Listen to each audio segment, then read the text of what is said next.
Hey people, a happy new year to you and welcome back for the last 2017 episode of the Jagged Edge.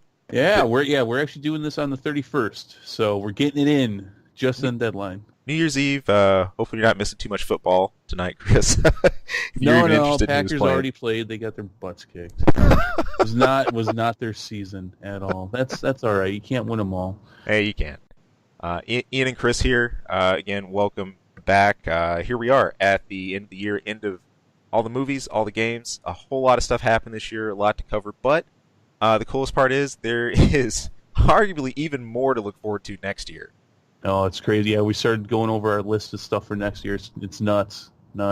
Yeah, I think really in all realms. You know, we had a pretty good record-setting number of films. Just as far as, I mean, my involvement just in movies. And this has been my most, not just because of the show too, but this has been my most active year in movies I think ever. I mean, before there would be maybe a couple things I'd pop in and see. You know, I'd mostly just get the Blu-ray release, but yeah, if you're whatever your taste is, you're into Marvel, you're into superheroes, you're into action sci-fi. I mean, there's your cup of tea out there. Yeah, yeah. So, but no, It's a crazy world. Crazy. Well, It was crazy this year. That's for damn sure. even crazier if you look at well, you saw this one and I did. Some of the mix mash of themes and things we've had coming out. You know, we have a couple movies upcoming. One was Ready Player One, but I do want to talk about a series. Now, I didn't watch this yet, but it looked really interesting. We talked about it in one of our earlier shows. That's Will Smith's Bright. Yeah, you were all about this, and then Yeah. we're talking about it today because I wanted to at least comment on this because we should have done a review on it, and you're like, I haven't seen that yet. This was more on your radar than mine. I just so happened the other night I was like, hey, I haven't watched that. We got the show coming up. We can at least talk about it for a minute. So I watched it. And you said you didn't see any. I thought you said you saw some of it. No, a little bit. I'm too busy wearing my my Last of Us badge. I'm sorry. That's right. He earned it. Finally got it. It's done. It's official. Last of Us has been completed before the end of this year, so goal done. Yes. Well And so worth it. we're actually going to do a separate independent video about that, talking about that because that's worth that. But Bright, so how much did you see? Are you seriously talking like 5 minutes? Are you talking about the trailer? How much of this did you I'm talking just like 5 minutes or so, man. Okay. Well, because it's kind of funny because the first 30 minutes or so is really different from the rest of the movie. It was a fun movie. You know, critics are giving it some garbage. I don't really understand it. As far as the Netflix production, I mean, you know, these things don't have the huge $300 million budgets. Right. But no, it's really good. It doesn't. There's no point in this thing where you're like, they did the best they could with the budget they had. You don't see that at all. It feels like a high production value. It's a good movie. So Will Smith does a good job based on a video game, based on a comic book, which I did not know until I started doing a little bit of research on this. It's fun. The first 30 minutes or so is a lot. They're seeding a lot of stuff. They're getting you into this world, telling you about this world and these characters. Right. Overall, I thought it was a lot of fun. Once the movie gets going, it's a great modern day take on a fantasy story. Cool. Ironically, about an elf, an orc, and a human trying to save the world. There you have it. Sweet. Yeah, this one. This one's still high up on my dock. I think just because of the sheer feel of like the weirdness. But hey, I mean, if it's already got your golden mark, that's a good sign. So yeah, it's fun. It's director David Ayers who you got to watch out for because he's the one who did Suicide Squad. His fingerprints are all over this, but not in a bad way. You definitely get to see a bit more of what he's capable of doing without the production studio stomping all over him. It's a good movie. It's a lot of fun. I don't want to say too much about it. We don't want to. We have a huge list of things to go through today with this episode. So, right. It's a fun movie though. It's a good time. Will Smith he's Will Smith. So even on an off day, he's better than most actors. So, Yeah. it's a really interesting take on. There's a lot of a lot of commentary on race and stuff and how that plays out in a world where you have things like orcs and elves and magic. Right. So, it's an interesting take on a lot of that, especially with your leading character, Will Smith, obviously being African American. So, there's some commentary in there. It is a little preachy, Right. but overall, it doesn't take over the story at all. Once this movie gets going and it's like, all right, now we're going to get into the story. Right. It does a good job. It's a lot of fun. Good stuff. So, Also in the fun radar, there was a tweet that I guess this slipped. yes. Oh, I love this. Yeah. Now, you and I are both huge Blade fans. Oh yeah. So when I saw this, I'm like, this is coming up for sure. Now, can I read this? Yeah. No, go for it. Okay, I'm going to try. I can't read. Put on your glasses, please. Okay, so earlier, about a week, it was on the 22nd, this came, so about a week or so. New hire over at Marvel Entertainment, a new talent and senior creative producer, Laureen Sink, I believe is how that's pronounced, even though that's with a C. She posted this on Twitter, which came down just moments after. Got a chance. Oh, geez. I forgot a word when I typed this out. Got a chance to meet the very charming at Jeff Ward 1230, a.k.a. Deke, from Marvel's Agents of S.H.I.E.L.D., and I can't wait for you all to see the cool things we are cooking up. Keep an eye out in 2018. None of that is all that important. What's important is the hashtags at the end. Hashtags Agents of S.H.I.E.L.D., hashtag Blade. That's what's important, and that's why this came down. Now, Deke is a character that's currently in the Agents of S.H.I.E.L.D. storyline, which, by the way, a couple episodes ago we talked about Agents of S.H.I.E.L.D., and I was not having fun with this current season. It's definitely turned itself around. I'm having a good time with it now. Okay. But if you're not watching, I don't want to spoil too much. They're about 90 years in the future. Things are a big mess. Let me just say that. So I don't know how Blade ends up getting into that. Now, in that, this certainly implies that maybe Blade is showing up in Agents of S.H.I.E.L.D.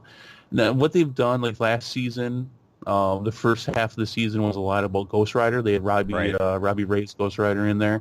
And then they did a lot of LED stuff. Well, not LEDs. Rave party.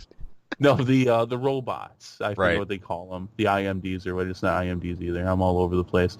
But the robots and all that they they replace people. That's a big thing in the Marvel universe. They do that a lot. So and they've done this in the last couple of years where they've had these major stories, the first half and the second half. Because right now, I really don't see how they bring Blade into the current story. Like I said, they're 90 years in the future. Things are a big mess. There's really not an Earth for them to play on right now. So I don't know how they do that, but maybe it's coming in the second half. Maybe it's unrelated. Right. But, the hashtag Blade there is big news just because there's been hints and there's been rumors about Blade coming back in some capacity into the MCU. Yeah. That's huge. And what's exciting about that is I think that more than leaves them ground, as you said, for something completely separate that doesn't have to be tied to Agents of S.H.I.E.L.D. per se. Blade is more than a fit. Her role as a talent and senior creative producer at Marvel Entertainment can lead to her having a discussion with this particular person about anything that Marvel's doing. Right. So it doesn't have to end up with Agents of S.H.I.E.L.D., but it very well could, especially since they already had Ghost Rider on last year. Right. And what has me wondering about this is that are they leading things up to a possible Spirits of Vengeance? Could we be getting that? Could we be getting a Spirits of Vengeance show? Now, I would love that. Which, by the way, if you're not reading it, I know you're not reading comics right now. They reissued Spirits of Vengeance. They've been doing new episodes or new issues. I'm all over the place. Issues, all the same. They've been doing same difference. They've been doing new issues of Spirits of Vengeance for a few months now. I think it started back in October. It's been pretty good, and it's got Blade in it. It's got Johnny Blaze Ghost Rider in it. The OG. The original. So it's been a lot of fun, and I think it's been doing well. So there's context here and for them to start laying down some groundwork for this.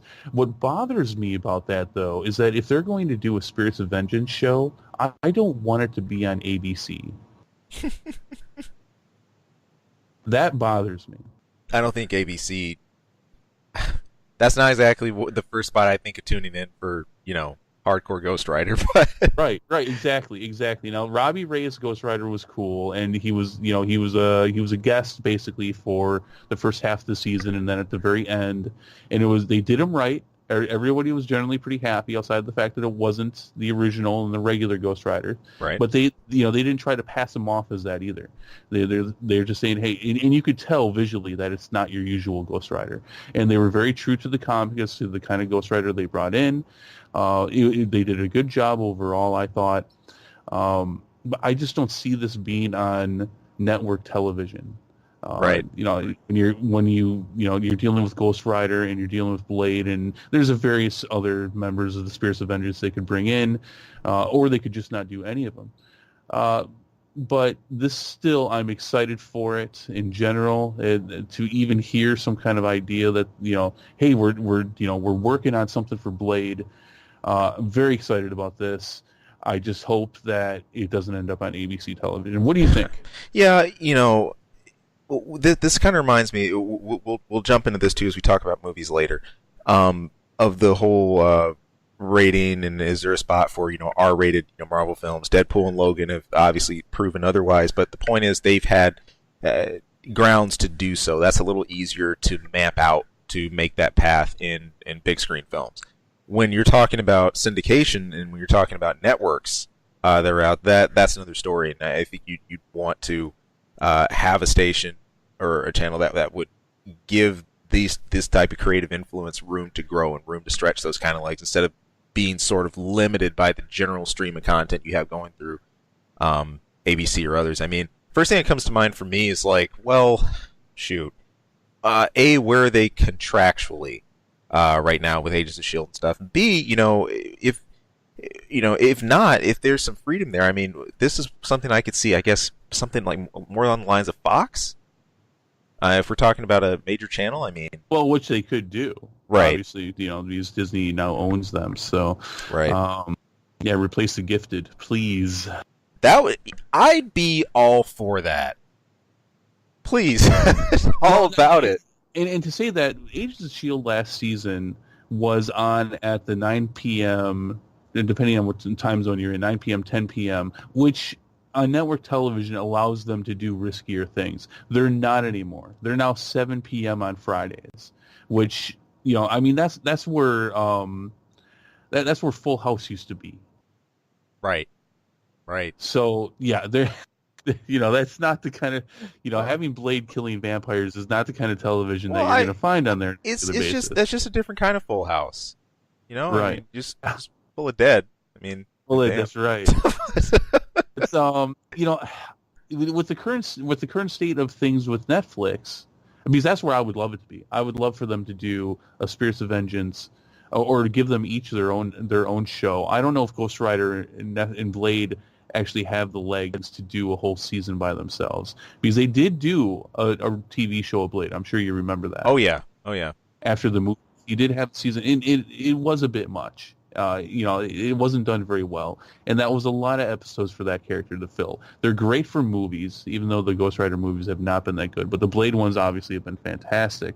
They're great for movies, they're great for shorter stories, and I think together they would work well as a Spirits of Vengeance TV show. I would love to see them on Netflix, where obviously they could do whatever they want, and they would have a better budget, and they would also have less episodes, because I don't see them doing 20-plus episodes. Right. Like is neither do I. Required for network. I don't know, but with the current state of things with Netflix and Disney pulling away from them, I just don't see where this lands. Yeah, I mean, and for them to bring in Blade into the MCU, because they don't step on this stuff too much. It's like, okay, they're cemented in here, they're in the MCU now. Right. And for them to bring him in for a handful of episodes for Agents of S.H.I.E.L.D. at the second half of the season, and then he's there, then what do you do with them? Because now you've introduced him. Well, you can always have those good old side road trips some characters tend to take before you reintroduce them months and Yeah. months and months and months down the road. But I hope not. But Blade does have that type of continuity, though. I mean, once you get into his story, he's one that I feel that you don't always have to have a blow by blow doc every single day. So you know what he does, his ability set and what he's about. Right. But that can only go so long. I think if you introduce someone as cool as that, that's not someone I just want to hear about a couple of off-camera appearances. So. Right, and I guess further on to that, you get Blade in there, you get Ghost Rider in there. We've got Doctor Strange running around in this world now. I would want to see them together at some point. Yeah. So I'm very happy to hear that they're doing something with Blade. That makes me very happy. I am concerned with if that is happening, if he does show up in Agents of S.H.I.E.L.D., if the second half of the season is vampire-oriented and you get Blade in there, which would be cool, where does it go from there? Because I would rather they not do it if it means that that's the end of Blade's story in the MCU. Right. No, agreed. So that's where I'm a little concerned about it. But at the same time, I'm generally happy. Maybe the conversation had nothing to do with Blade showing up in Agents of S.H.I.E.L.D. Maybe it just had to do with the fact that they were talking about it in bringing him in. We've talked about this before. I'm happy to hear that there's something going on. I just hope he doesn't end up getting stuck after that. So, and I don't think ABC would do this character justice as a regular show there. I just don't see it with the kind of television they put on. No. I'm a little worried about that, but interesting stuff. Good deal. We'll keep peeling. By the way, just real quick, reading a lot of the comments about this, a lot of people are like, it's got to be Wesley Snipes if there's going to be Blade. I think we talked about this before. It's got to be Wesley Snipes. It's got to be Wesley Snipes. What do you think? Do you think it has to be Wesley Snipes? I want it to be Wesley Snipes, but it doesn't. I want it to, but it doesn't have to. No, I actually think it shouldn't be. I think I think he's probably a little too old at this point. Right. Especially he would never do a TV show. I don't think. No, and I don't know. I think the three Blade movies that we have, I think they're great as what they are. I think Wesley Snipes is great in the role, but I think they should move on from that. Yeah, I'll keep my pipe dream. While I'd love to see him in some capacity, I think realistically, no. This is definitely someone you could recast without causing World War III. So right, yeah, and it would be tough, but yeah, realistically speaking, Wesley Snipes is not going to do that. He's not going to, he's not going to do a regular TV show or a Netflix show. Maybe a Netflix show. But he's not going to pop up in Agents of S.H.I.E.L.D. for 4 or 5 episodes or something. No. He's not going to do an ABC show. No. Yeah. I can't see it. So I'm happy about this, but I'm worried about it. Reasonably so. If you're now, keep in mind, if you're talking about especially Netflix, there's something else I bet you're worried about too. Well, my favorite. Because you seem to, we were just talking about this. You seem to be in this boat all alone right now. I am a lonely man in a lonely boat, the Punisher hater boat. I'm all by myself. I'm fine with it though. Hey. I'm sitting back and fishing in my boat all by myself. you stick to those guns. It's a punishing boat, but it's a rewarding boat. This is Netflix's second season for Punisher. It's official that will be happening. However, the exact date, we don't have that. But it's, I think, somewhere towards the tail end of the list of all the other Marvel Netflix shows that also have announced upcoming seasons. So one other piece of news about this one is that the showrunner, Steve Lightfoot, he hasn't decided yet on who the main villain's going to be. And we talked about this. If we got some villains introduced from the actual comics, and that could really inject some needed foundation in this series, sort of base us. And now that we've had all the pre-story built up around Frank Castle, let's see who he actually battles against. There's some guesses that it could. I know some of the favorites that have been thrown out there: Barracuda and O'Brien. Of course, Jigsaw's on the table too. So yeah. We'll see. And hey, you hear how excited I am? For all you know, you could get your wish, and you could actually get supervillains, and you could actually get Punisher doing his thing. Well, and I don't think so though. But here, so we don't have much here. The showrunner said that he likes Barracuda and O'Brien. I should know who Barracuda is. I actually had to look them both up. O'Brien is a character that's come around I didn't know past Brian. past my interest in them. Barracuda I should have known just from what I found out about Barracuda. I didn't remember them though, but once I saw some images, they came to mind a little bit. Here's why I don't want to see Jigsaw because you know what, I wasn't a big fan of this first season, and I think a lot of the reason that I want to see him not, see it not be Jigsaw is because I want to get away from all the personal stuff of the Punisher, because I think Right. that's going to take away a lot of the excuses that they had as to why we got the Punisher light, Right. because that's what we got. Right. We got throw around the football Punisher.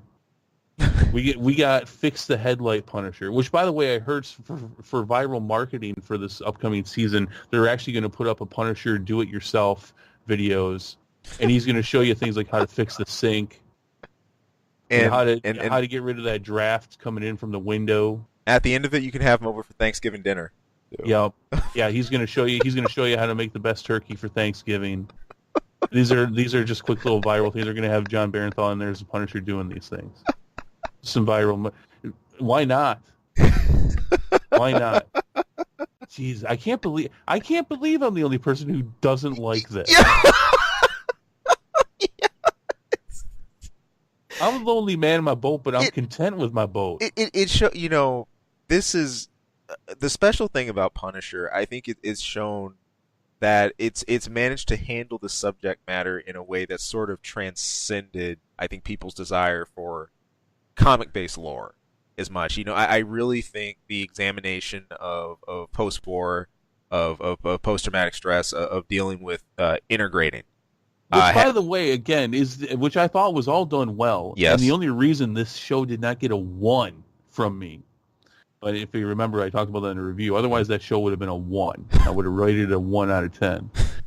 Because what they did do with the season, they did well. They just did the season wrong. As you said, we had the start with a really mad guy busting down walls, and then we changed.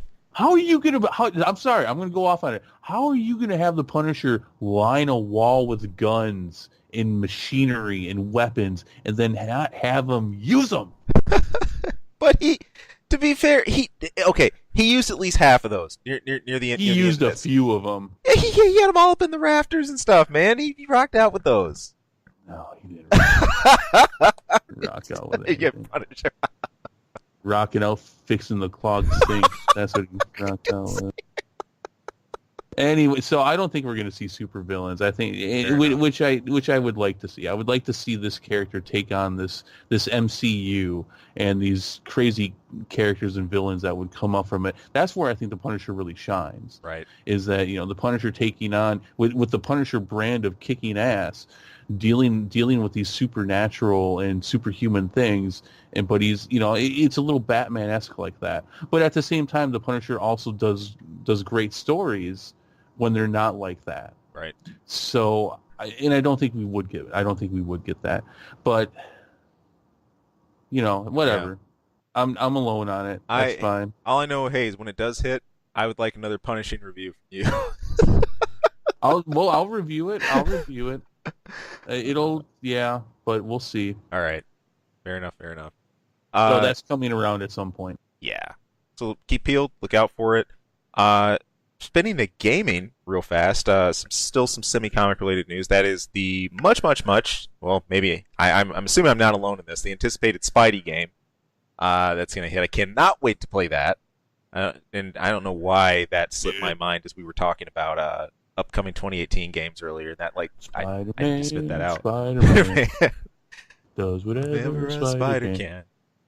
There was an announcement not too long ago. This was actually around close to Christmas Eve. I found this out. It turns out we had the Rise of the Tomb Raider director, I think it was Brian Horton, announced on Twitter that he's going to be joining Insomniac Games as of January 1st.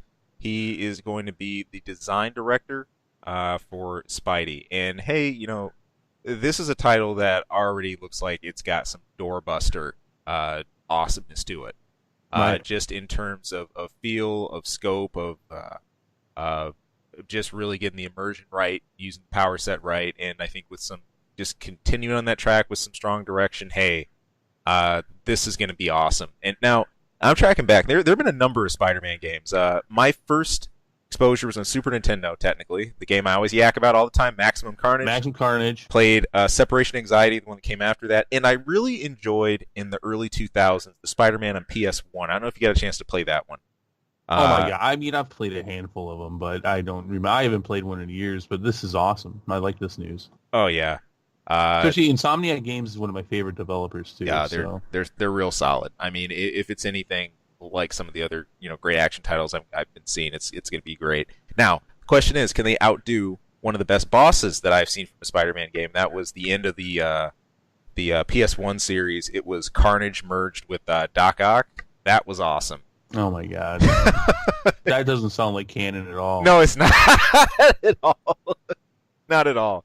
But I love it. And we've seen Dr. Octopus take over Spider-Man's body. We haven't seen that. I don't know. I couldn't tell you. Well, long live the superior Spider-Man if that's the case. But this game looks pretty awesome though. From what we've seen, we're definitely going to review that this coming year. It doesn't have a release date yet, which we just found out and was kind of shocked by that. But right. Apparently, maybe we shouldn't be shocked if they're bringing, if they're still bringing in people like this to do jobs like this for the design directors. So. Yeah, no, I'm excited, especially with what he can bring to Insomniac Games after that. Again, big fan. I've been a fan of the Ratchet and Clank games. Oh yeah. Ever since the PS1, which by the way, I finally played Ratchet and Clank for PS4. I knocked that out during the holidays. Did you? How'd you like it? It's fun. It's tough because there's been so many Ratchet and Clank games. It's hard to bring something new, and they didn't bring anything new to this. It's a reboot of the series. Right. But it's fun. It's Ratchet and Clank. If you played a Ratchet and Clank game, you had a lot of fun with it. It's Ratchet and Clank. I had fun. It was not hard for me to knock it out because it is more of the same that we've had for years. But good stuff. Sweet. Yeah. All right, good deal. Another big name title that we do not have a month on yet. We just know it's hit in 2018. I was telling you about this one. This is a game we equally love. We agree on in fighting games. That is Soul Calibur 6. We got a couple of brand new gameplay trailers for this one that have come out recently, are confirmed characters, including, of course, long-standing favorite, Mitsurugi. Were you ever much of a Mitsurugi guy? I don't know who you used to actually play. Mitsurugi was fun. I am and have always been a Taki fan. Taki, all right. Awesome. Yeah. Not just because of her clothes. Okay, good. I was waiting for that. I'm like, is he just because? No. We've got Mitsurugi and Sofita confirmed, or Sofisha, rather. You butchered that name. Isn't it Sophia? Sofita. Oh, whatever. I'm watching this right now. I didn't watch this trailer, so you go ahead and talk about while I watch this. There's also going to be a lineup. There's going to be some guest characters similar to how we had some of the previous SCs. If you remember, we had Darth Vader, Yoda at one point, as well as the Apprentice from Force Unleashed in Star Wars. Now, didn't they do a version where they had a different special character for which console came out on? Yeah, they did. Yeah, Link. That's right, GameCube. That's right. Yeah, Link was on, and that was on that same run. I think when you had those characters. Yeah, it was just depending which and where you picked it up. So there's still a lot of details to come out about this one. Some of the fan favorites that are very high up in the list to appear. I mean, of course, Siegfried, Nightmare, also Keelik. No matter what you'll say about his staff, I know people I played with used to hate Keelik all the time. But no, this is looking great. If you haven't checked out any of the gameplay for it yet, or the announcement trailer, do so. That's all over YouTube and other spots. I'm excited for this because Soul Cal was something I got into late, definitely after Tekken, but I really enjoy the system. I think it's got a really nice degree of technicality, and it gets you outside of the kind of formulaic thing you see in a lot of fighting games of aerial launcher into juggle into wall carry, or traditional way you complete combo strings. Of course, those exist, but uh, Soul Calibur, the way it handles weaponry is always rocked. So this should be cool. And this is probably gonna be an instant buy for me. I don't see why I wouldn't. So Yes, I'm watching this now. Now this is kind of a shame where we're only getting well, I'm going to say Sophia, so whatever. Sophia in Mitsurugi. That's all this is. That's kind of a shame. yeah, But yeah, I was you start talking about I want to see some Taki action, but yeah, no, this looks awesome. yeah, This is this is something that should definitely keep me as far as fighting games go, should keep me busy until MK11. good stuff. So, yeah, we should definitely get into this. I'll be there. So, of course, coming out for PC, PS4, Xbox One. Doesn't have a release date yet, just this year. Right. And I'll tell you what, speaking of whatever system you're going to get this on, I am highly debating doing this for PC. And that's honestly because I've had much more consistent like netcode results over the years of playing fighters on PC. And I mean, for good reason. The first one I tried this with Street Fighter 4 when it got its released with AE, really like that. The network mode worked great for it, and I had no problem using my arcade stick. That's another reason too. I'm sorry, I'm not in the business of buying 5 or 6 arcade sticks right now. I got one that I really dig anyway, and if I'm able to use that still going forward, hey, awesome. So I will be looking out for the PC port of this one. So here's why I say you shouldn't do that. Okay. Which, by the way, part of me says that you should. But especially because for Christmas, one of the few things I asked for, I got, which was a PlayStation-style controller for the PC. Well, then. So there's that. But here's why I say no. Because a lot of companies don't give as much support to the PC ports as they do the console ports. Mm. And in fact, I remember in particular for Mortal Kombat 10, they had dropped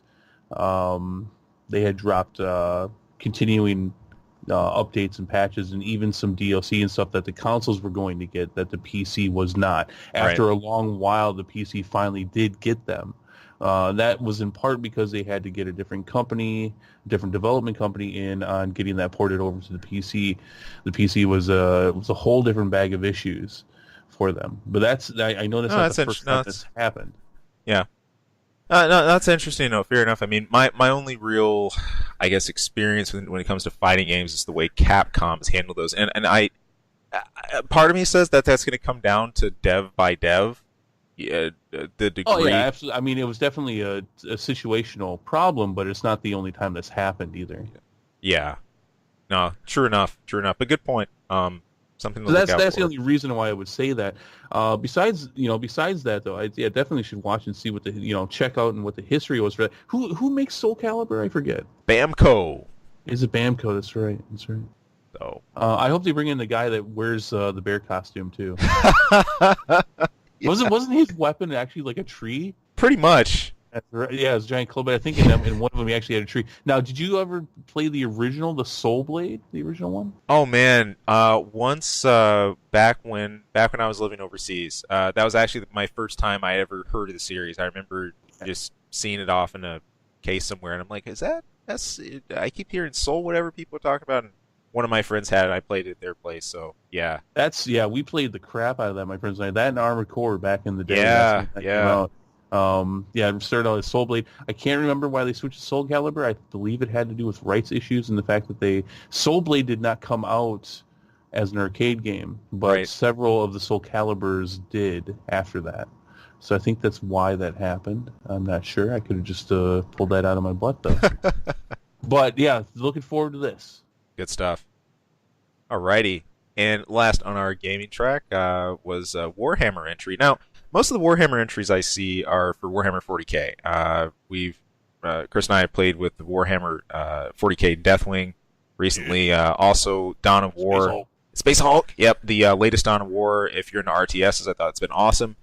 So this was actually pretty refreshing to see. I normally don't see entries into Warhammer Fantasy. But yeah, Warhammer Fantasy is an FPS, Vermintide. This actually has hit over 2 million sales now on Steam, so it's doing real well. It's going real strong. Both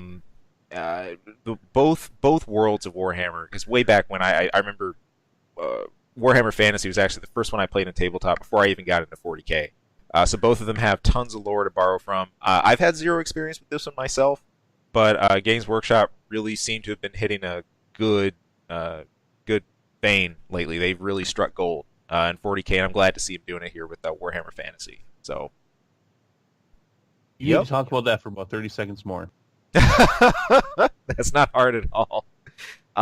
In Vermintide, of course, being an FPS, you do play as the perspective of I thought this was Britannia at first, Britannia Knights, but you're still running Imperial flags with this one. But it's got a little bit of a Demon Souls vibe to it, just because of how tight a lot of the corridors are and how you're maneuvering like inside of castle structures and stuff like that. But that classic dark and gothic feel of Warhammer. I'm actually not certain how many of the classic races are in this one, but all I know is as long as there's Dark Elves, I'm happy. 'Cause I used to play Dark Elves, so end of story. Oh, there you go. So that hit 2 million copies? Yep. So you want to know what didn't even hit 1 million copies? Oh boy, it starts with an S. It starts with should start with shitty. Star Wars Battlefront 2. So Star Wars is in big trouble. Big trouble. Yeah. And we'll start with that. Star Wars Battlefront 2. I didn't catch the exact numbers, but I caught some news on this. Didn't even, I think, right around 900,000 copies. Yep. Star Wars Battlefront 2 came out about a month and a half ago. Star Wars Battlefront 2. Did I say that enough times? Because that needs to be hammered in. We're talking about Battlefront 2. The one of the most anticipated, depending on who you are, the most anticipated game of the year, of the last 2 years. Yeah. Not even 900,000. And I think what's wrenching reading about this are the people who banked on this being the thing that this is like my next 4 or 5 years worth of gaming, at least. Right. Right, swearing by that, swearing off of WoW or whatever else, and just not delivering on that. It's ironic that you use the term banking, because if EA had their way, you were banking on this. You were saving up money to spend on loot crates. Pretty much. Oh, jeez. All right, so here's the thing. The last time we talked about this a little bit. I was to do a review on this, which has not happened, because of the fiasco that has happened with this game, which has now been bundled up into a larger fiasco that has happened with the last movie that's come out. So I'm going to be doing kind of a review and a little bit of a discussion about this next week, or this week, I should say, it's going to be a 2-part series, first talking about the hole that Star Wars is currently in, and then the second part will be what they can do to get themselves out of it. Right. So we're not going to spend too much time on this. We're going to spend some time on this, though. What in particular, what I do want to talk about is the fact that they have come out with their first season for Battlefront 2. Finn and Captain Phasma were released as characters. Okay. They're okay. But you got, and I was a little, two things genuinely surprised me about this. One, they did actually give you, I think you could round it up as 2 full chapters to the single player portion of the game, expanding onto the single player portion of the game, which was sorely needed because it was fairly short. One, I was surprised with how much they gave us for that. Secondly, I was surprised I didn't have to pay for it. It was actually free, but I mean that genuinely. I don't mean to sound too grizzled on that, but I was genuinely surprised I did not have to pay for that. I was fully expecting it to be DLC I had to pay for. But no, they just gave it to us. It was good stuff, expanding on it. I will say one thing that was kind of shocking, because what was one of the things that LucasArts said that they would not do with General Leia? What did they say they would not do with that character? Wait, we weren't going to have any I guess repostings would be a weird term for that, but I mean they weren't going to make any digital versions, right? Or like other reappearances like that, yeah, right.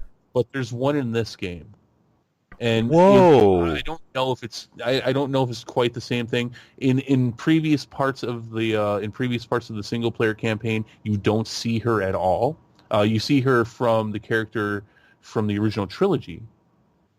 But then at the very end of this, you've got a recreation of Carrie Fisher's likeness as General Leia at the very end. I'm not going to say anything else about it because I don't want to spoil it for those who actually care about the story, to which there is some.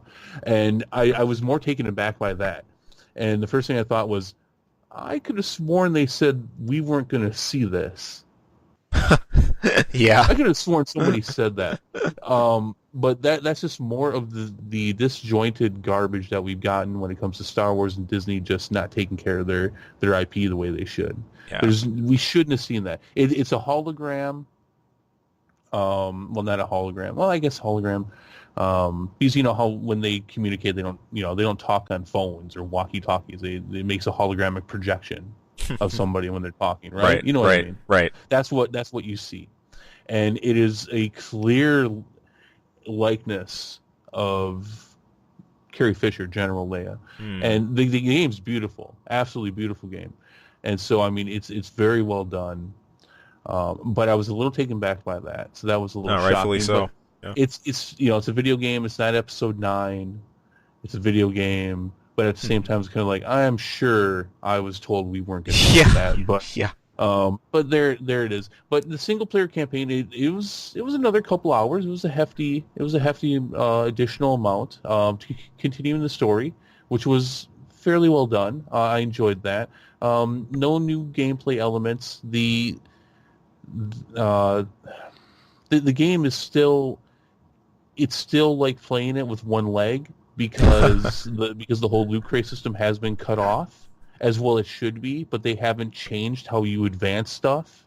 Oh, tricky. Without that cutoff, it's just not there. It's like, hey, everything's still random, and advancing your character and getting the cards that you need is still a pain in the butt because you can't buy loot crates.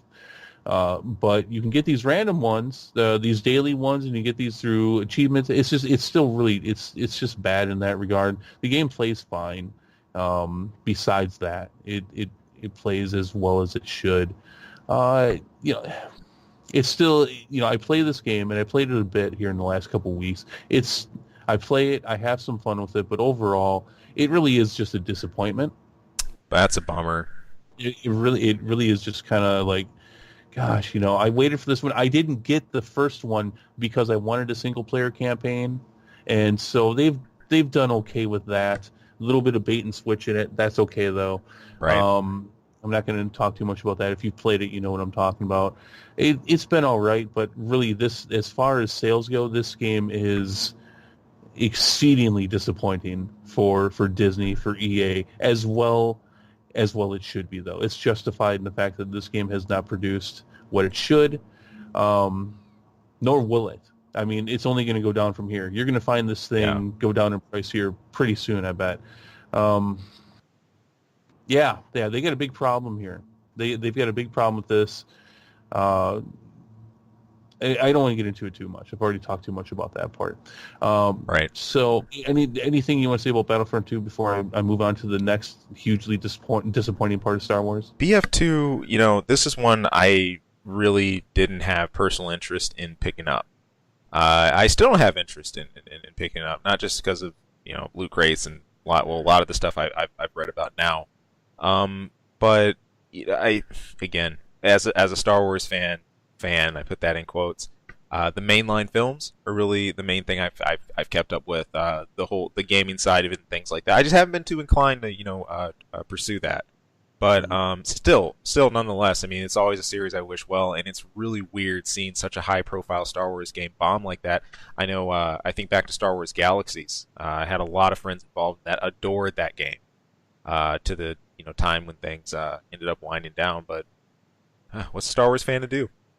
I think that's great. You keep on giving me great things to play off of there when you say it in fans and quote, because a lot of people are saying that about Star Wars now. Now, I mean, again, in the larger part of what I'll be doing is I'll be talking about what's happened here with Episode 8. Now, when we did the review, there was definitely some backlash coming out about what had happened, but the scope and the size of it was not quite known yet. You could tell that what they had done in Episode 8 was going to piss off a lot of people. Oh, yeah. But as to what extent was not quite known. I think we still haven't seen the entirety of it. Um, I think last time I checked on Rotten Tomatoes, the critic score had actually gone down from 93 to 91%, which still boggles my mind as to how it's even that How's high. that high? Yeah. Yeah, but the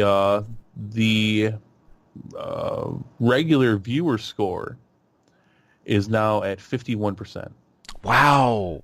and it continues to go down. People do not like this movie. There's in particular the more hardcore long-term Star Wars fans, and I say that generally speaking. I don't say that as all of them. Yeah. But I am in this camp. I would take my score, and I told you this before the show, I would take it from a 7 to a 5. Right. Because there is enough good stuff here, particularly having to do with it's a beautiful movie. They do some good things right with like Poe. There's some good things in it. But everything else is really just, especially with what they did with Luke, what they did with the story. The story is such a mess. It's just such a... In just the lack of respect to what J.J. Abrams has set up and what the previous movies have set up. It's funny because Rian Johnson was, he used to say before he came out that he was a big Star Wars fan. There's no way you're a Star Wars fan. There's no way. But at the end of the day, this is not a good movie, and they're paying for it. They're paying for it. Now, one of the things I'm waiting on, in particular, to do this video is I'm waiting on the ticket sales and how they do this weekend, because ticket sales have dropped so much, and all the people who do like the movies like, oh, it's because of Christmas. They dropped because of Christmas. Okay, fine. And if you don't know, The Last Jedi is well under The Force Awakens by well under $200 million at this point. Wow. It should break even, but barely. Huh. I want to say that again for emphasis. Star Wars: The Last Jedi is looking at not even being able to be a profitable movie as far as ticket sales go. That's unbelievable. I can't... So I'm waiting to see how it does this weekend, and that's mainly because I want to see what the extent of the damage is. It should break even. They're saying that domestically there would be no way, but they're saying worldwide it should do okay. I think it just recently came out in China at this point, which should definitely boost things. But yeah, they're saying right around, maybe at the end of it all, maybe right around $1 billion. For the movie, which for most of their movies would be huge, but they're estimating that the production for this movie and then for marketing was around $800 million. Oof. Yeah. they've got a Star Wars level dud on their hands here. Star Wars is in trouble. Star Wars is in trouble as far as the juggernaut that it used to be, the story and where it could go. What the future could lie for it.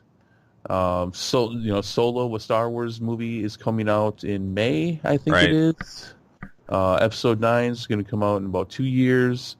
J.J. Abrams got a lot of work to do. Disney has a lot of work to do to getting fans back on board. They're going to see what this does now. Yeah. And one of the examples I gave you before the show I was talking about, I'm the only one in my family that has seen this movie. That's crazy. The absurdity of that. And if you listen to the show regularly, you know that one of the stories I like to talk about is the first time I ever went to a movie theater and saw a movie I was about 5-6 years old. We went and saw Return of the Jedi. The whole family did it. This is, Star Wars has always been a family thing for most people. And I'm the only one that saw it. I'm the only one that's still seen it. Not only that, none of them have any plans to see it. Golly. And normally, by this point, we've all seen it at least once, and my brother and I have probably seen it 2 or 3 times. And this is why they're down 200 million plus. Because people don't want to see what they put out. Yeah. They don't want it. And, but mostly these hardcore fans who have made this the money juggernaut that it has been for decades. Right. You pissed them off. and they're going to show you how much you need them because they're just not going to buy it. Now, merchandise sales for Star Wars did not go nearly as well as they thought they would for The Force Awakens. Right. The merchandise sales have been down in general. I haven't even looked at that yet. I'm going to look at that as well for the video I'm doing. But this is like the story of the year. You completely screwed up Star Wars, and it's and I don't just mean that as far as the stories of. I mean as far as someone who owns that IP and your projections of money that you would get from it. Right. In every single category, this franchise, the franchise, not just the movie and entertainment franchise, has been cut out at the knees and possibly cannot recover. I think it'll be back. I was just about to say, now that sounds like I'm saying a lot of hyperbole, but I don't think that is actually being overdramatic. Right. Right. I think that's a very real thing where this you could have killed it. It'll take a while. Right. But whether they can even bring it back to the numbers they anticipated, that remains to be seen. There are things that I think they could do to recover. I mean, they're going to have to put Rian Johnson out on a stake and burn him to start.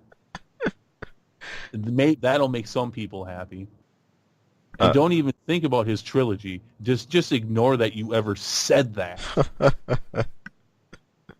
Now, I'm gonna talk about all that. But what's your? I'm gonna do that video alone. So, and part of why I'm laying this out wham is because I want to know what you feel about all this. No, well, my thing about Star Wars, I mean, the thing that we converge on is as a film, especially Last Jedi, that's done well. I mean, the things that the basics you'd look for from audio design, from visuals to beautiful movie. Yeah, all of that flows so well. My thing is, as not being a hardcore fan to associate things with. Now, I do leave this movie still with a lot of questions. There's some things that don't sit well, from Luke to Rey's parents. For me though, that was not. It's not a death knell. And I'm at a strange. Snoke, you were pretty upset about Snoke too. Yeah, and Snoke too. But even with all those things in account, that didn't make Star Wars quite a killer, or killed it for me, at least. I'm at that crossroads where I'm not completely crazy about this one. Like, it's definitely not my favorite, and I'm not panning it as hard yet. Maybe as more time goes on, if I really let things sink in and think about what that means for Laura at large, okay, sure. But honestly, pretty middle grounded about this one. So yeah, no, I understand, and I come from a different perspective. I'm a hardcore fan. I'm not like your AAA hardcore fan, but I'm a hardcore fan. This is Star Wars has been a part of my life since I can basically remember. I follow Star Wars. I don't follow every nook and cranny. I don't read all the books. I didn't read the extended. In fact, I never read any of the legends. I never read a single one of those books. But I'm not one of those people that say, you shouldn't have done the legends. You should have followed the book. I'm not one of those people. In fact, I've usually supported Disney's decision not to, and in fact, I still do. But what they did with this. I'll sum up my stance on this. I am giving a lot of patience, honestly more than I would some series, to see what happens in episode 9, specifically how the things put here are answered. If some of those things are done in a creative or cohesive way that might be able to fill in some of those gaps, all right, cool. In J.J. Abrams, now we've talked about it a bit, and I don't know how much on during the show and off of it. He's one of my favorite guys. He's done my favorite horror movie ever in Cloverfield. He's done one of my favorite TV shows ever with Lost. Yep. He's done some really good stuff. I'm a fan of his. I don't know if I want him to come. I want him to bring this back. I don't know if he can do it though. Yeah. I'm with you on that. I don't know if it's possible. Yeah, he's got an uphill battle, man, but this parlays right into some of the big news from this year too. Not just with J.J. Abrams returning, but with Colin Trevorrow. Yeah, Yeah, gone. leaves episode 9. And then there's all kinds of rumors about this. I mean, I'm trying to stay on some of the facts, and at the same time, I'm generalizing on some of this stuff. But there's rumors as to why Colin left now, Right. saying that he didn't want to follow up with what Ryan Johnson put together, which I don't blame him. I don't. I Yeah, mean, seriously, if you look at what Ryan Johnson did, would you want to follow that? that's tough. I mean, he really just. I mean, talk about taking out all the momentum. Yeah, yeah, It's I yeah, it's weird. I mean, and I mean, Disney has so many things that they have to do with it. Not to mention everything we talked about with EA and the mess they have to deal with there oh gosh. with Battlefront 2 and how they handled that. But they have to deal with it. I mean, Ryan Johnson's career is done. And if you don't believe me, watch and see what happens from this. His career as a director and a writer is over. I mean, what do you disagree? There's few times you get a stage as large as Star Wars, to to creatively demonstrate or crash, and it's a make or break situation. It really is. I think there have been lesser projects that have broken equally high end directors, but as far as his whole career, Oh, this is gonna follow him forever. it I will. mean, He's not. He won't escape this. He won't escape it. He's toxic now. That's not. And Yeah. I'm not saying that he couldn't make because I liked No. Looper. I thought Looper was good, and he could maybe make. I don't think he should be writer and director, but I say that in general. Yeah. In fact, a lot of people say that about the Star Wars movies because I- George Lucas he wrote the original trilogy. He didn't really direct he didn't direct Empire and Jedi. And a lot of people say that, and I agree as a whole that I don't think the director should be the writer. Another good example for that recently is Suicide Squad. David Ayers wrote and directed that mess. I think it's too much for them to take on. But I mean, the guy's toxic now, though. It will come with millions of people who just won't want to watch whatever he puts out. Yeah, he'll still be. I think he'll still direct. I think he can still do that. The question is the level of creative license, both writing and directing, or on a stage this large. I think at the very least he's minimized capacity. I mean, and for what he I gets. don't mean to sound like a hater though, but honestly, that's where I am with him. I don't want to ever see anything else he does. Not until he at least comes out and apologizes for this. Right. Just in maybe not even just come out straight apologize. I know I don't want to go on too much of a rant here, but to at least say, hey, look, I made some bad decisions in that movie. I told you guys I was a huge Star Wars fan, but clearly I didn't. I overestimated how much of a fan I was and how much I thought I understood the material. Right. But for him to continue to toe the line is Yeah. ridiculous. Yeah. I'm sorry. And obviously you can tell him I've got some feels going for it. A lot. A lot. Yes. No. And I'm holding back. No. But I think the thing is you're not isolated in that. That there's a very very similar sentiment out there. So Right. Fair enough. And at the time when we did the review, I mean, we knew that there was some, but it's really come out. People have, I mean, it's not a minority at all. yeah, People are not. Mark Hamill included. Well, Right. Okay. Anyways, do you want to see this movie again? yeah, I'd see it again. You would? You've seen it twice. I have, but I've only paid for it once. But I kind of had to. I kind of, considering the feels I had, and I wanted to make sure I had everything right, which I didn't. In the review, there's a couple things I mentioned that I was wrong about. Right. So that was part of it. I wanted to see it again and see, do I have this right?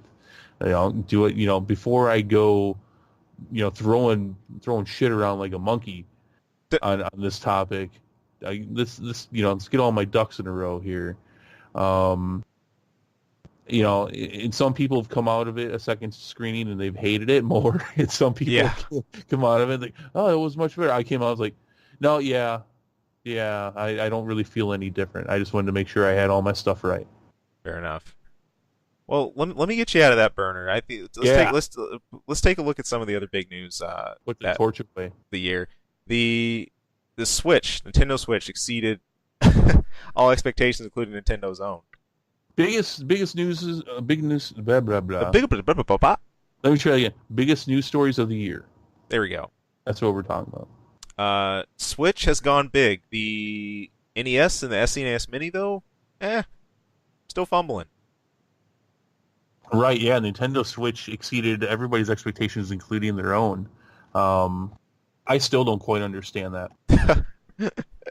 I don't. I'm not. I'm not part of the demographic they're going for, I guess. Yeah. I mean, it's neat. If I had like the kind of money to just throw around where I could just get a Switch, I would. But Right, I guess right. I'd rather get a Nintendo Mini though. Oh heck yeah! Or, I mean, I'm not keeping an eye out for the SNES Mini, but no, I'm with you, man. The last time I picked up something Nintendo related for a system was like the Game Boy Advance SP. That's it. But I will concede I was completely wrong, and I'm not alone on that though. A Right. lot of people thought that the Switch would bomb. Completely wrong about that though, and I harped about it all year. And if Nintendo ever hears this, I apologize. Clearly, you guys saw something that myself and others did not. Now, fix your damn NES Mini because it's still over $150. Yeah, too much. Too much, man. A good job on the Switch. Good stuff. Number two, the Disney deal with Fox. That was big time. That was amazing. Man. I don't want to say anything good about Disney right now. No, but yeah. no, I'm with you. Lest we get back there. On three, the MCU's momentum, just in general, has just been awesome. Here we are, riding in 2018 clean, about to hit Black Panther, going right into Avengers 3, Infinity War Part 1 and 2. Whereas DCU, we've sort of grinded to a halt. Yeah, I'm not.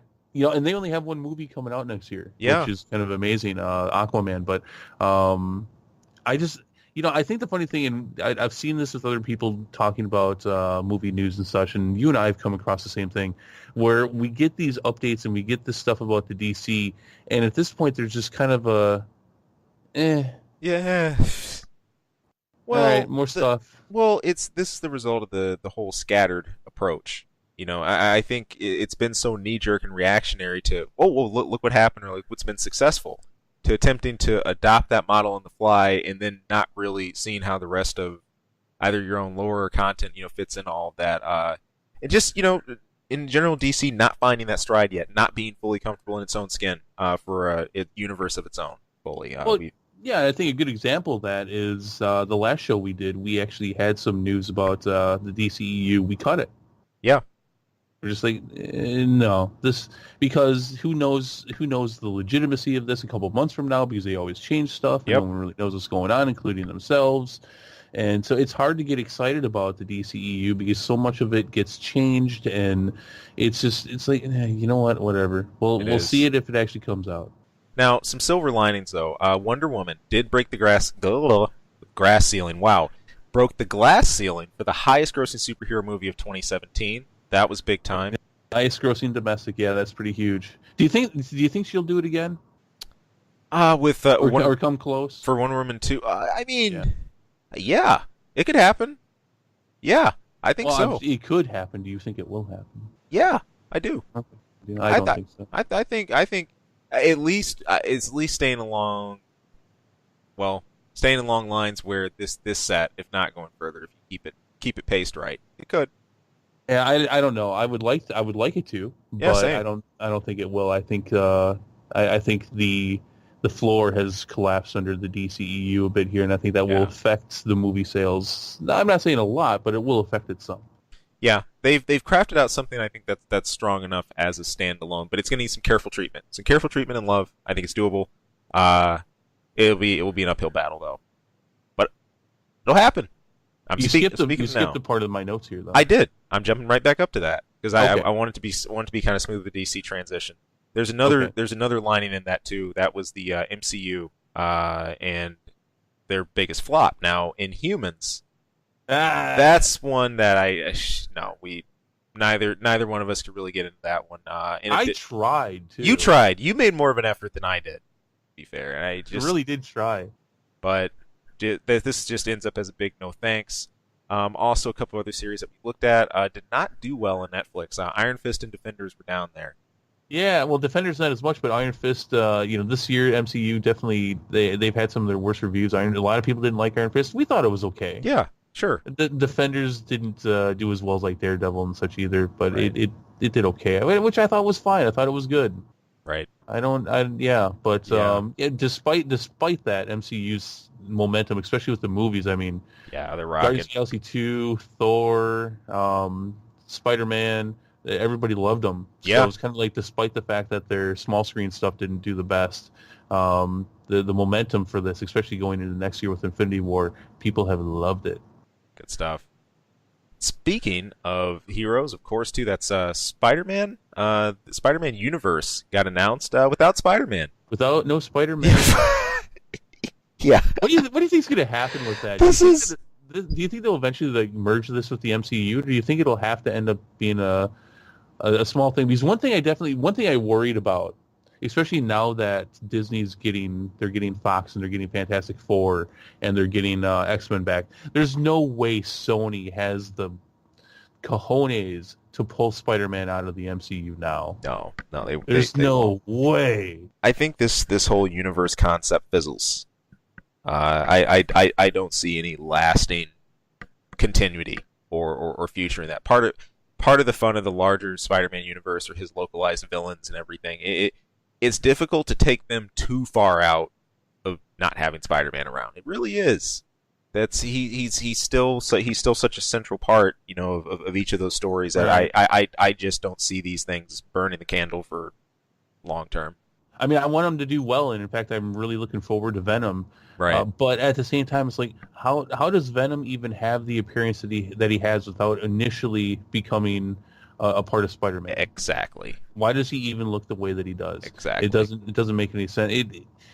I don't know. I'm looking forward to it though. I would like it to do well, but unless they leave this ambiguous enough to where they could merge it into the MCU, Yeah. I don't really see how Same. it's got the legs to go forward. Same.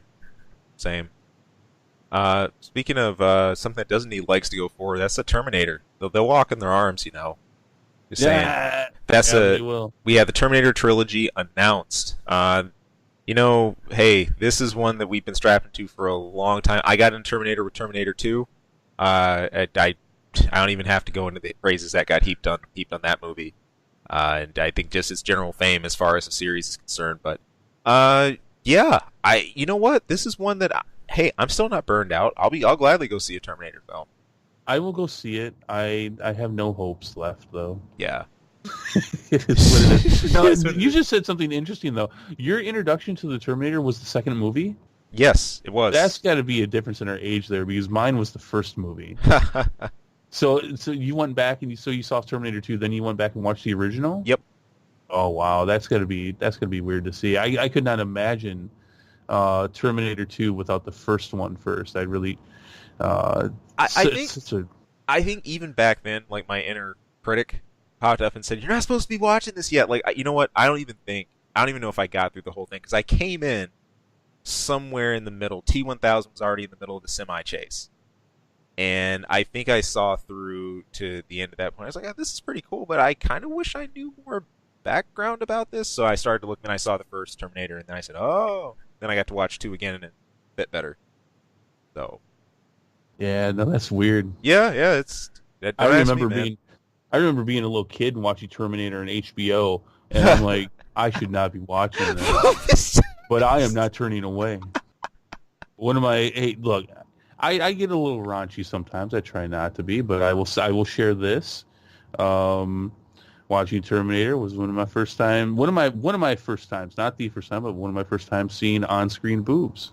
Ah, hey, I can see that. You were how old? You saw that? Oh, I was little. I was like 7. Yeah. Well, there you go.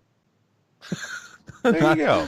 That is not the most standout part of that movie. It is the fact No, that it's not. But this is just to give you some groundwork that this was a very important movie. Now, what was more important though is the fact that it's a futuristic cyborg killer Right. going around killing people. Yeah. But it had many different shades of effects on me. I was about to say, in hence your views of marriage and everything were forever changed. No. No. Now that I've said that, I probably shouldn't have, but it's out there now. It is known. Uh, See, I always wondered, like, because it was funny. See, HBO was never snatched away from you. The one time I came close to HBO when I was 11, parents like, no, you're not supposed to watch that, and then they just, died. So I never had a chance to really check out what was on HBO. HBO was one of my parents. So much. I was exposed to worlds of things I shouldn't have been exposed to when I was little. Oh, man. I mean, hey, I'm a well-rounded person now. You are. It all balanced out in the end in a really weird pool of, yeah, I won't. Edginess and fun. Yeah, stuff like that.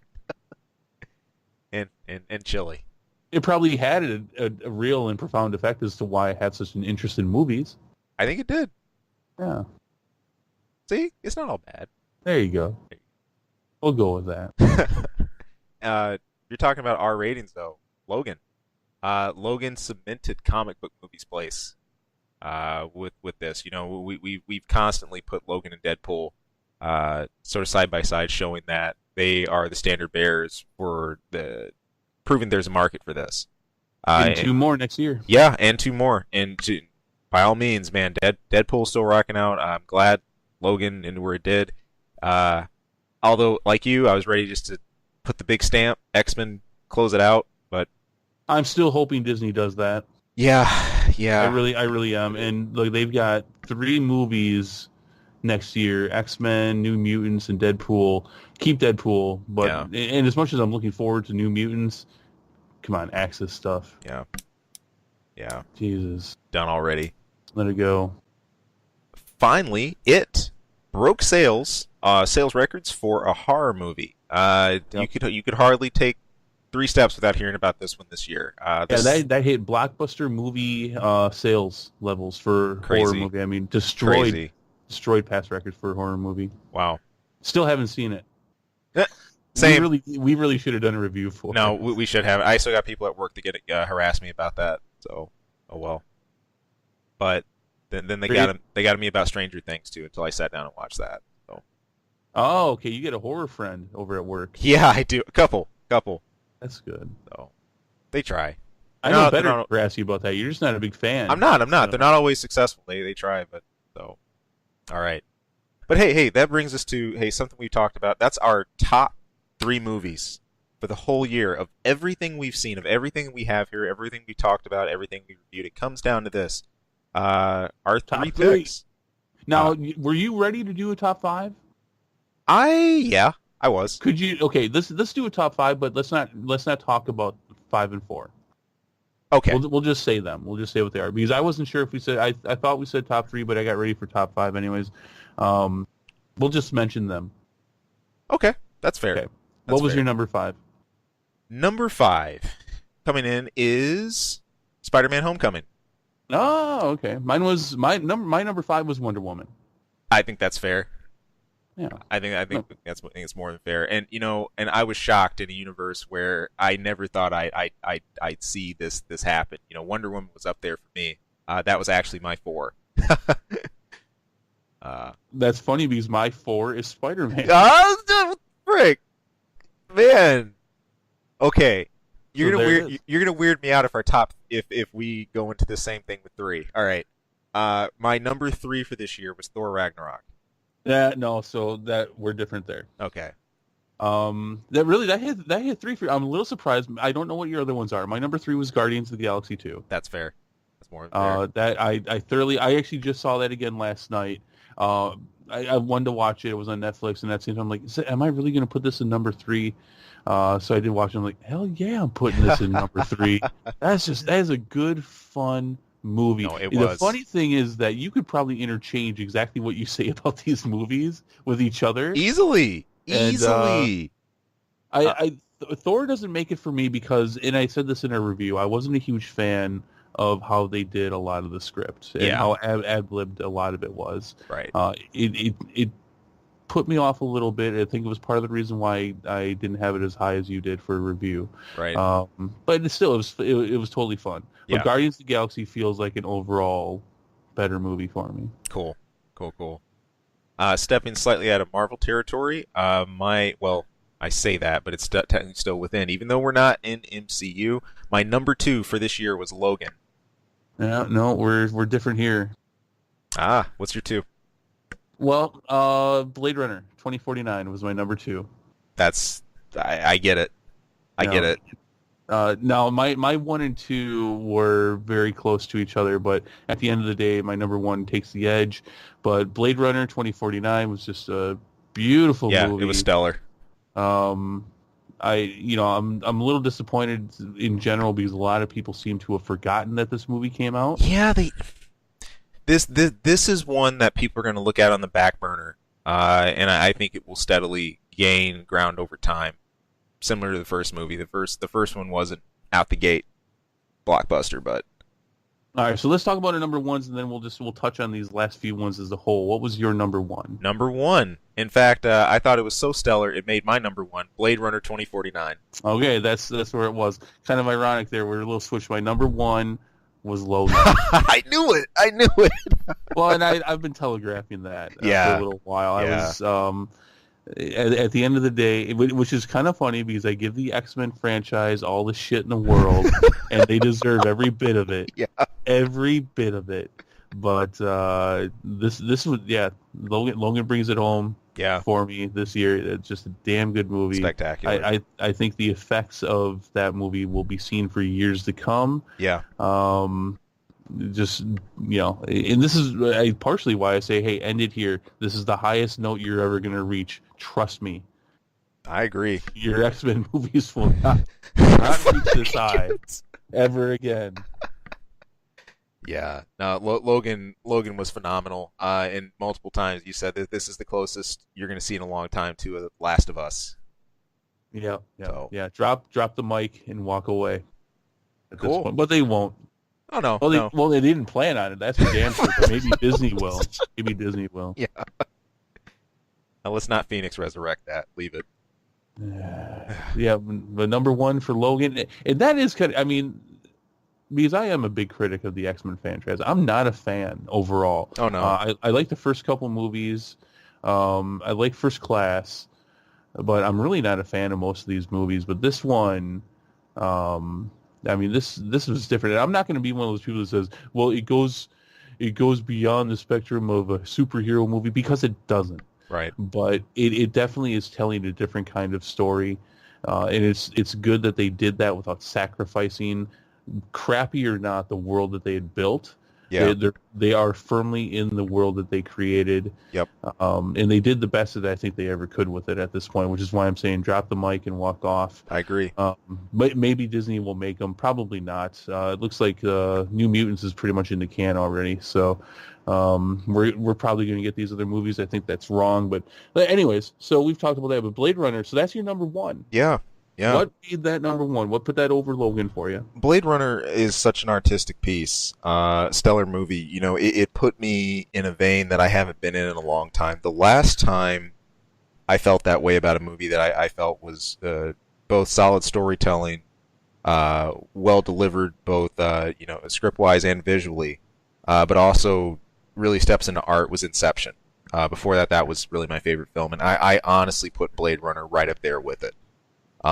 While there's not the same layering that there was in Inception, when I first saw that, it felt like I paid for like 4 or 5 movies at once, all of which delivered well with all the small sub stories leading to the main. This was just really great because it kept you involved, guessing not as much on your toes as you're looking around every bullet point to try to see who's going to be the next betrayal or whatever else, but it was a very immersive story. Enough winks to the original film without using that as a crutch. Had more enough to run in and of itself. Ryan Gosling rocked in this. He carried this one so well. I was really happy seeing him. And my first time I saw Ryan Gosling was in Drive, and I felt that he channeled a lot of that here, which worked really well. But just as an artistic piece, as pacing, as the statements it made, and also doing homage while carrying itself well as a film. I couldn't ask for more this year. So Nice. No, I agree with all that. I think we're pretty much right in the same place with it. I had a couple minor complaints about it, but really they're so trivial. Overall, yeah, I could definitely see Blade Runner 2049 actually ending up higher on my list overall for movies right. as time goes on. I definitely need to get it on DVD and watch it again. I really want to watch it again. I definitely I intend to. Yeah. It's not out yet, is it? No, not yet. So Guardians of the Galaxy 2 doesn't even end up on your list. See, I struggled with that because, as you said, a lot of these are so interchangeable. I could see myself swapping Thor Ragnarok with Guardians of the Galaxy, honestly. And I think the only reason Thor got that spot for me was because I think, besides being more in the Thor lore, I've waited for that movie so long, and moreover, I like where that's put us in the MCU. Sure. All scripting and weird stuff aside, this was a really important movie for getting us to this next phase we need to be leading up to Avengers. So and not to say Guardians of the Galaxy doesn't do that. I mean, come on, the first one was our first real dive into Thanos' local circle. His family and everyone else he deals with. And some more stuff about the Infinity Gems, but yeah, Thor just slid right in that spot. In the same hand, I could see this switching out with Spider-Man. I really could, but hey, Spider-Man, you know me. I'm sorry, he's got celebrity status in my book. There's no way a good Spider-Man movie is not going to make my list. Mm-hmm. So I just can't avoid that. And then I really had to give a nod to Wonder Woman, and mainly because I really, really appreciated a well done DC solo story. It was good to see. We've been cheering for them to get some movies like that out there, and this was definitely one of them. So yeah, no, I agree. I mean, I would not put myself in the Wonder Woman bandwagon, right? To which many do, to which it is a huge bandwagon. It is, but I would never take anything away from it. It was a really good movie. I enjoyed myself. It actually, hey, look at that! A DCEU movie actually corrected and explained some of the problems and plot holes from previous movies. Yeah, that was awesome to see. Can you believe it? In the other thing I really give a nod to, I'm really not interested in Wonder Woman as a character. Especially coming into this, I've never followed the comics a whole lot. I mean, I've read some of the big stuff that's happened, and the showdown with Steppenwolf and all that, and Infinite Crisis, but I just wasn't a fan. And to bring me into that, to actually, make it a story I enjoyed, good job. Yeah. So, yeah. So, yeah. All right. Well, there it is. We're not too much different. That's cool. Especially 2 and 1 there. Yeah. All right. There. I don't think we have much more to say. If you want to know more about how we felt about these movies, we reviewed each one of them. You can find those reviews on our channel. Yep. Dive on in, check those out. Of course, there is a spoiler version and a non-spoiler. But I think it's time for an info minute.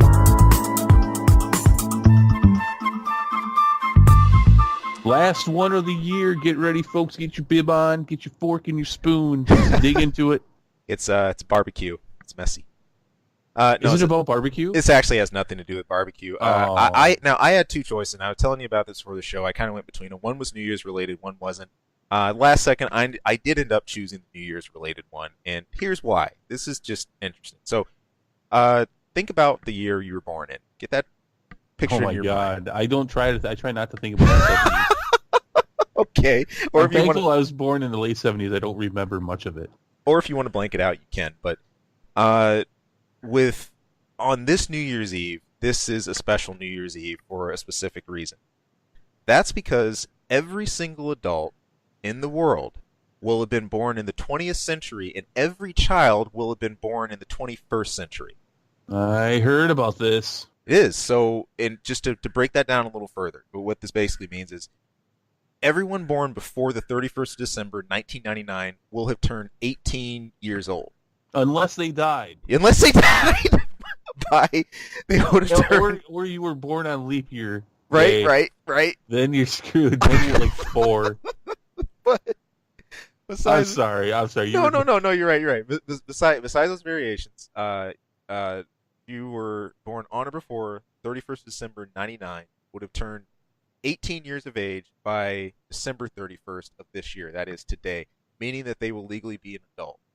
Uh, Fun little factoid about this: the oldest living person in the world right now is 117 years old. That's Nabi Tajima of Japan, who was born the 4th of August, 1900, meaning nobody prior to the 20th century is still alive right now. I would have guessed that. Yeah. But, wow, is this person 170? What do you know about this 117-year-old? I mean, is he on machines? Is he the Highlander? I mean, well, I heard there can only be one. well, yeah, that's why he's still alive. He's been consuming all their essence. Wow, that's I kind of want to know more about that, but we'll look past that. No, yeah. So for anyone like myself who used to have a job where you had to check IDs to make sure somebody was an adult, that has now become very easy. Yep. And for this year, it's going to be very easy. So no funky ID tricks unless you're pulling something weird with your pictures. But I just thought that was kind of fun, just looking at where we're based now, and it's like, well, you're either one or the other. That's right. As a quick fill in, by the way, just because you wanted to know, I did have a couple little notes I wrote down about Nabi Tajima. Not many, but just a couple of things. So her husband actually passed away in 1991. He was 95 years old. Some sources, there's a little bit of variation that some people say 92 or actually 93. This woman actually has 9 children, 7 sons and 2 daughters. And as of September 2011, Tajima has 28 grandchildren, 56 great-grandchildren, and 35 great-great-grandchildren. No. As of 2011, I don't know what changed in the last 6 years, but that's all I got on that. Is this person active? As in, do they walk around? Are they coherent? She, the last vid that I've seen, there was one taken last year, at the end of last year. I think, and this is from a couple of perspectives on YouTube, and she's coherent. Yeah. I don't know about delivering you an audiobook directly. That she cannot do at this point. But she's cognitive. She is. Yes, she is. That's awesome. That's awesome. What's the trick? What's the secret here? I mean, has she been devouring people's souls? I mean, how's she pulling this off? I'm gonna go with the Highlander theory for now. Yeah. I think that makes sense. I bet she's got like the worst diet ever. She just eats like M&Ms and drinks booze. That's the trick. But yeah, I mean, just can you imagine? I mean, living that long, like 100 years, even is just staggering. I would not want to. No, not that long. That's 117 years old. That's nuts. Well, there you have it. Big fan of the show too. I know that. Yeah. Oh man, she could be in a year 0 pre anything at that age. But all right. Well, hey, may the new year bless all of you, give you longevity. I don't know if you want 117 years of longevity, but no. Enjoy your time, everybody. Enjoy family, friends. Of course, as always, thanks for tuning in. Thanks for tuning in this year for all the reviews, all the shows you checked out. We got a lot more coming down the pike for next year. Talking about a lot of Let's Plays, plenty of movies lined up in the dock. Stay tuned for loads more gaming, loads more Marvel, DC, all that good stuff. But until then, we'll see you on the flip side. It's about to be New Year's, and I got to go ring that in. So, peace, all the best, and we'll catch you in 2018. Hey people, thank you for tuning into this episode and taking a listen. If you like our content, if you like what you're listening to, if there's anything to go over, hey, please, we would not only love to hear more from you, but if great, if you could throw some support, you can subscribe right below. Also, you can toss us a line anytime. That's ksongmedia@gmail.com. Of course, you can tune in for our channel anytime for movie reviews, game reviews, a lot of random wacky stuff. Yeah, who knows what you'll hear. And of course, our episode each week where we're bringing the nerdiest things we can find, dig up, and Maybe not mine. Maybe the stuff that just drops in our laps. But anyway, hey, thank you so much for tuning in. Thank you for listening. We hope to hear from you again later. Take care.